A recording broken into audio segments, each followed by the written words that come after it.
One of the first things we want to emphasize when it comes to Achilles tendinopathy rehab is getting the tendon from more of a reactive state to a stable state. So we don't want, depending on the degree of activity, the duration, the intensity, we don't want that Achilles tendon to constantly be painful and thickened. We need to start to load the tendon in a slow and progressive way to help stabilize that pain, so then we can load and improve overall tolerance to loading with a proper rehab and exercise program.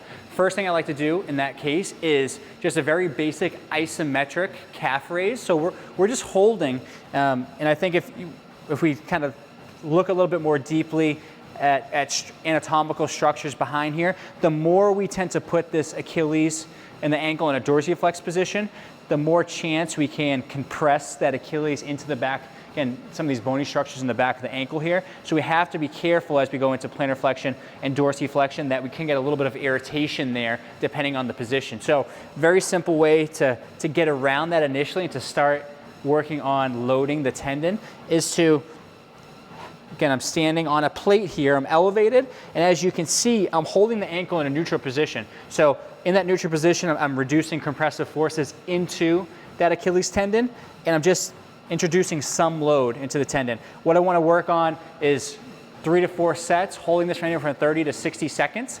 Once I start to build load and that's tolerable, again, it's not creating any kind of painful stimulus, I can then go up into an isometric position in plantar flexion. So up here, same thing, a little bit more demanding on the calf. I'm shortening the calf complex. I'm using these muscles to contract and hold me up into that position.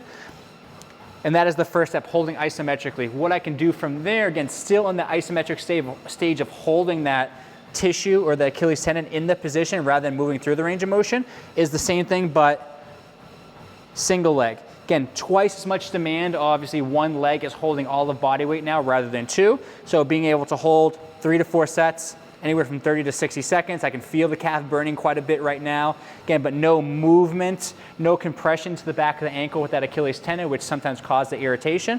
Once that is fine, I can go up on 2, switch to 1, and then continue to load, add more demand onto that single leg into the calf in the Achilles to help improve tolerance.